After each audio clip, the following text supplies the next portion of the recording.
சுதந்திரத்துக்கு அப்புறம் இந்தியால எங்க தேர்தல் நடந்தாலும் காங்கிரஸ் தான் ஜெயிக்கும். ஒரு கட்சி ஒட்டுமொத்த நாட்டையும் ஆண்டுகிட்டு இருந்த டைம்ல, "உங்கள் அதிகாரம் என்ன சிலப்பதிகாரமா?" என்றென்றும் நிலைத்து நிற்பதற்கு த ரைஸ் ஆஃப் டிஎம்கே. அண்ணா என்கின்ற ஒளி பிறந்தது, அது தமிழ்நாட்டை வழி நடத்தியது. அண்ணாவுடைய புகழையும் கொள்கைகளையும் எம்ஜிஆர் தன் திரைப்படங்களின் வாயிலாக தமிழ்நாடு முழுவதும் பட்டி தொட்டி வரை கொண்டு சேர்த்தார். 1967ல இருந்த அந்த வேவ், அந்த மூமெண்ட், மொமெண்டம், அந்த புத்துணர்ச்சி, 3 எழுத்து மந்திரமான அண்ணா, எம்ஜிஆர், அந்த வரிசையில 2026ல வில் த ஹிஸ்டரி ரிப்பீட்? 5 வண்ண பூவே,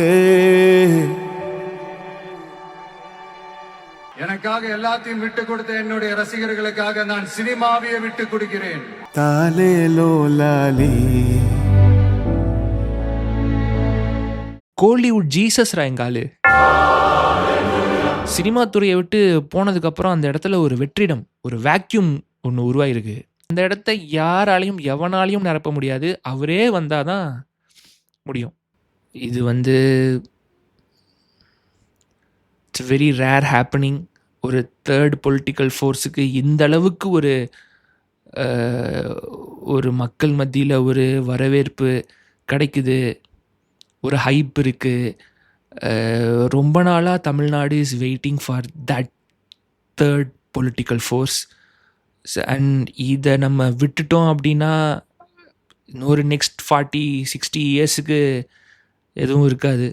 so this is going to be very interesting election.